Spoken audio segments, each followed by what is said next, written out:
CSIR की तरफ से ऑफिशियल नोटिफिकेशन आया है 16 जनवरी 2025 को। Requirement for the post of technician की पोस्ट के लिए। तो इसका पहले न्यूज़ देखते हैं, बाद में पूरी PDF पढ़ेंगे, पूरा नोटिफिकेशन पढ़ेंगे।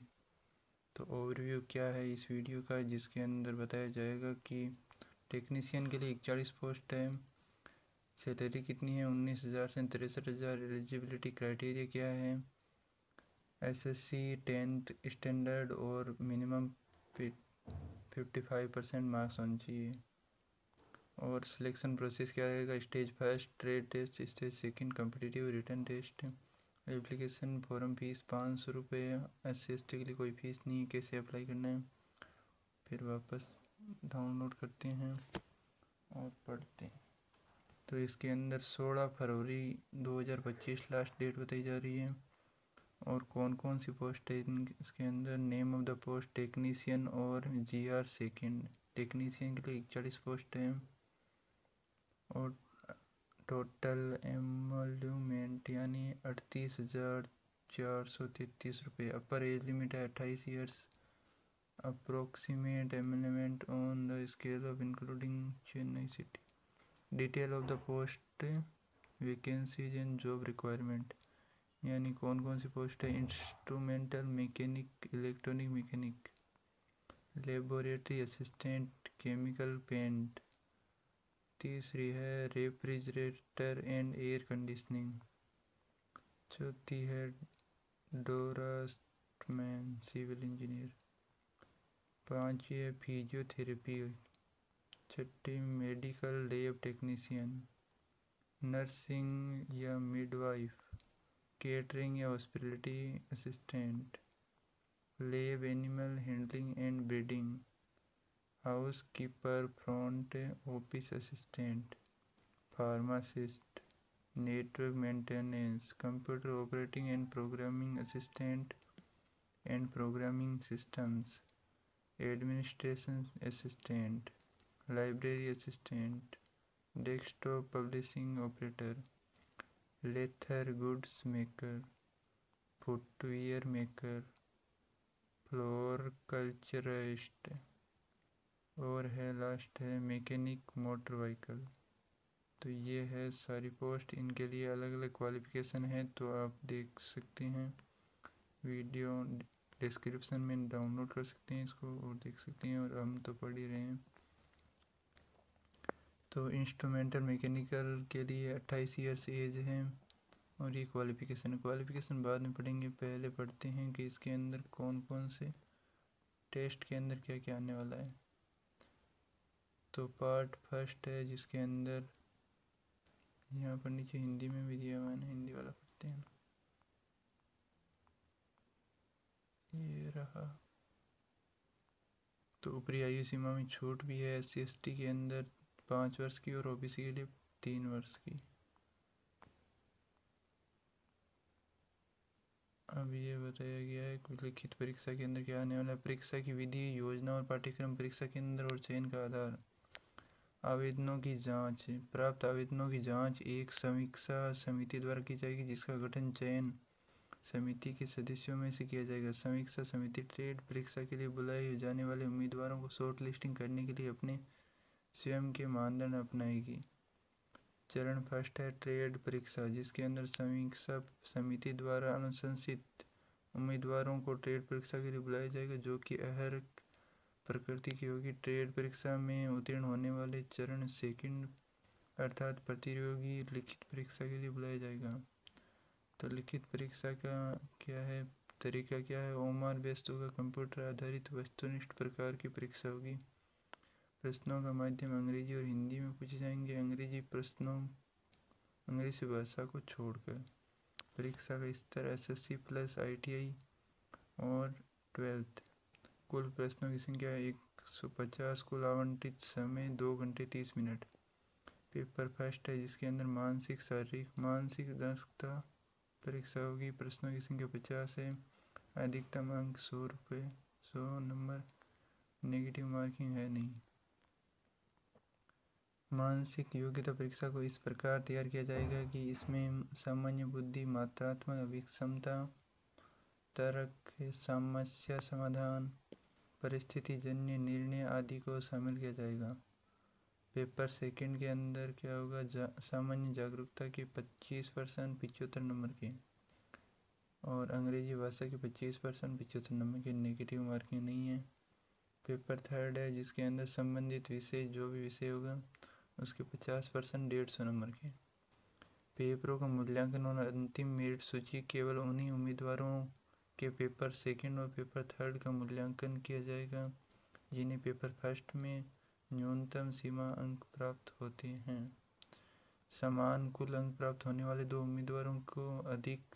दो या अधिक उम्मीदवारों के बीच टाई के मामले में क्या होगा कि संबंधित विषय या ट्रेड के पेपरों में अधिक अंक प्राप्त करने वाले उम्मीदवार को ऊपर रखा जाएगा।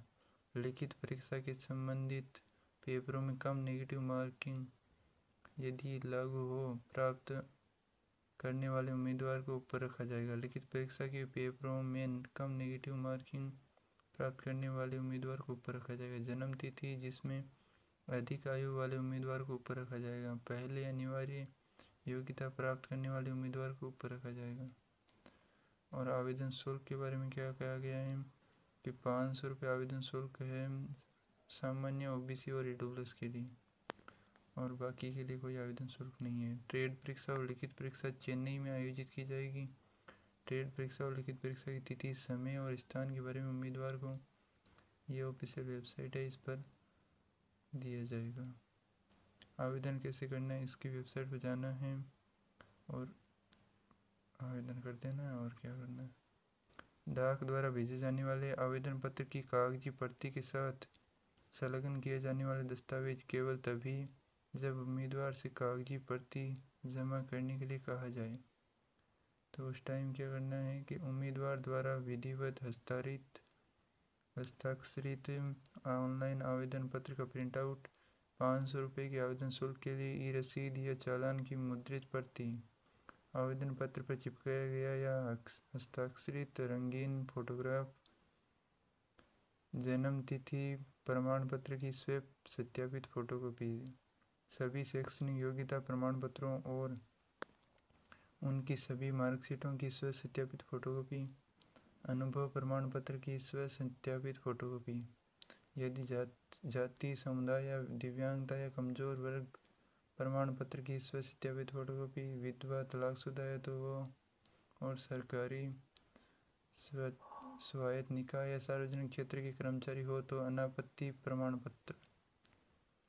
तो ये तो थे डॉक्यूमेंट जो ले जाने हैं। अब इसकी पात्रता भी पढ़ लेते हैं, अभी पढ़ी नहीं ना हमने, तो देखते हैं क्वालिफिकेशन क्या मांग रहे हैं। तो इंस्ट्रूमेंट मैकेनिकल, इलेक्ट्रॉनिक और मैकेनिकल के लिए क्या है कि एसएससी या 10वीं कक्षा या समतुल्य में विज्ञान विषयों के साथ न्यूनतम 55% अंक, और इंस्ट्रूमेंट मैकेनिक में इलेक्ट्रॉनिक मैकेनिक ट्रेड में ITI प्रमाण पत्र, या इंस्ट्रूमेंट मैकेनिक या इलेक्ट्रॉनिक मैकेनिक ट्रेड में राष्ट्रीय या राज्य ट्रेड प्रमाण पत्र। एसएससी या 10वीं कक्षा में विज्ञान में 55% और उसके साथ ही मान्यता प्राप्त इंस्ट्रूमेंट मैकेनिक से 2 वर्ष का पूर्णकालिक अनुभव, या इसके अलावा एसएससी या 10वीं में 55% मार्क्स, या भारत सरकार राज्य के अधीन किसी मंत्रालय या विभाग क्षेत्र के उपक्रम विषय में निकाय में इंस्ट्रूमेंट मैकेनिक के रूप में 3 वर्ष का कार्य का अनुभव। ये क्या कार्य अपेक्षाएं, कार्य क्या रहेगा, प्रयोगशाला यंत्र उपकरणों का संचालन और रखरखाव करना, इंजीनियरिंग से संबंधित यंत्र या उपकरण की सर्विस करना और समस्याओं के निराकरण में सहायता करना, वैज्ञानिक उपकरणों की मरम्मत का कार्य करना, परिष्करण उपकरणों जैसे HPLC, GCMS आदि का रखरखाव और अंशांकन करना। इलेक्ट्रॉनिक मैकेनिक के लिए क्या रहेगी कि टेलीफोन सुविधा की स्थापना करना और दैनंदिन क्रियाकलापों में आने वाली समस्याओं का समाधान करना, उपकरणों की जांच करना और उपकरणों के समुचित संचालन के लिए उपचारात्मक उपाय सुझाव करना। दूसरा है प्रयोगशाला सहायक रसायन संयंत्र। तो उसके 7 पद हैं। 28 वर्ष उम्र है, 31 वर्ष है ओबीसी के लिए और 33 वर्ष है एससी के लिए। एसएससी या 10वीं कक्षा या समतुल्य में विज्ञान में कितने अंक होने चाहिए? 55% मार्क्स होने चाहिए। तथा प्रयोगशाला सहायक या प्रयोगशाला सहायक ट्रेड में आईटीआई प्रमाण पत्र या प्रयोगशाला सहायक ट्रेड में राष्ट्रीय या ट्रेड प्रमाण पत्र। काम क्या रहेगा? वैज्ञानिकों या शोधकर्ताओं को विभिन्न परीक्षण और प्रयोग में सहायता करना, जिसमें मानक समाधान तैयार करना, नमूनों का परीक्षण करना, वॉल्यूमेट्रिक अनुमापन करना, विश्लेषणात्मक उपकरणों का रखरखाव और प्रयोगशाला रिकॉर्ड रखना। अब ये कौन सा है? रेफ्रिजरेशन एंड एयर कंडीशनिंग के लिए 3 पद हैं। 28 वर्ष उम्र है और एसएससी या 10वीं कक्षा या समतुल्य में विज्ञान में 55% तथा रेफ्रिजरेशन एवं एयर कंडीशनिंग ट्रेड में आईटीआई। रेफ्रिजरेशन कार्य क्या रहेगा? रेफ्रिजरेशन और एयर कंडीशनिंग का कार्य करना, वर्कशॉप के साथ साथ संस्थान के विभिन्न स्थलों पर मरम्मत और रखरखाव का काम करना।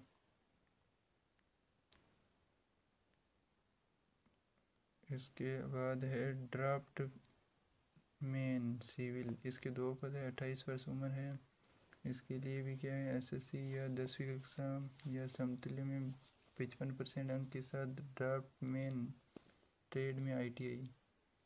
ऑटो काम क्या रहेगा? ऑटोकैड सॉफ्टवेयर का उपयोग करके कंप्यूटर एडेड ड्राइंग तैयार करना, मैनुअल ड्राइंग तैयार करना, सभी भवन योजनाओं, लेआउट योजनाओं आदि का अद्यतन रिकॉर्ड रखना और उसका रखरखाव करना, इंजीनियरों को अनुमान तैयार करने, तुलनात्मक विवरण तैयार करने, विभिन्न कार्यों की माप लेने, मांग पत्र तैयार करने और सामग्री का पूर्वानुमान करने और खरीद प्रक्रिया का पालन करते हुए उन्हें प्राप्त करने में सहायता करना, सिविल कार्यों में भाग लेना या साइट पर बारीकी से पर्यवेक्षण करना। और है सिविल कार्यों के निष्पादन में निर्मित चित्र तैयार करना, चिनाई, बटगेरी, प्लम्बिंग आदि जैसे अन्य सभी कार्यों की दिन प्रतिदिन निगरानी करना, इंजीनियरिंग ड्राइंग में पढ़ना और लागू करना। इसके बाद है फिजियोथेरेपिस्ट। तो इसका अलग से वीडियो बनाना पड़ेगा क्योंकि बहुत बड़ा हो रहा है।